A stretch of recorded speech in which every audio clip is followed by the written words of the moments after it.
This video tutorial will cover mass extension of memberships, specifically those without payment plans. So coming into the membership module, I'm going to go menu, options, and bulk actions and choose our extend membership without payment plans. And if you click on the little blue circle with a question mark, you'll get some explanation as to what this means or follow along. So you could do all of your memberships in one go. However, for this example, I'm just going to extend my annual members. We do have client and organization filters here where you can select certain clients or certain organizations that you want to impact only by this extension.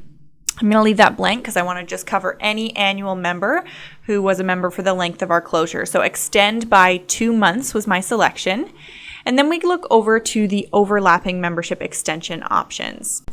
Now, it's very possible that you do not have any overlapping memberships, but what this is when you allow your clients to purchase one membership after another that stack one by one. So by extending a single membership, it would actually impact the membership that follows. So if that applies to you, you'll choose one of these membership extension options here. In this case, I'm going to do extend overlapping memberships, which will take care of all subsequent memberships. Next, we're going to head on down to the select validity date. So you have two options here. You can do entire date range. So I only want to impact clients who had memberships for the entire length of our closure. Or the second option is at least 1 day in the date range. So even if they had just their membership was ending at the beginning of that 2 months, we're going to still give them 2 months at the end. So that's the option there. Your date range that you select in the from and to fields should reflect the dates of a closure or find memberships valid between.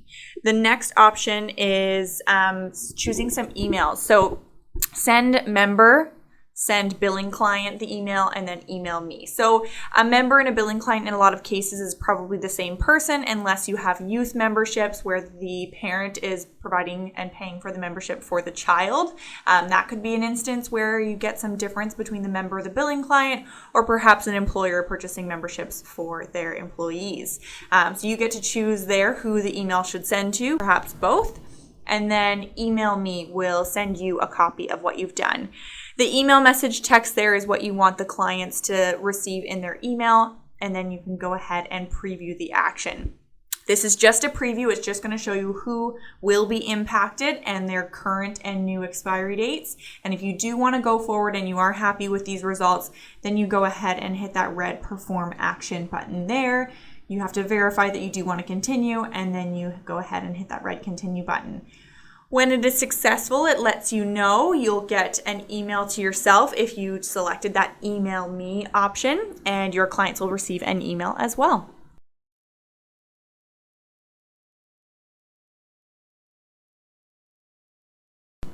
Back up to the top. At this point, we can just go check out an invoice there. So for Amy Smith, we can go look at her invoice, and at this point, we can see the expiry date there is now reflecting that the extension that we gave to her. So now going until August 13th.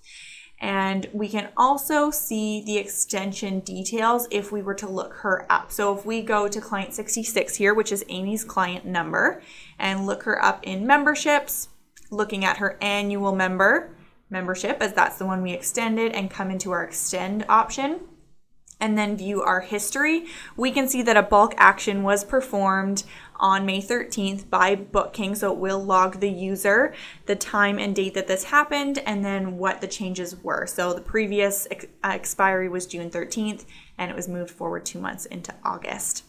Check out our other tutorials for more features.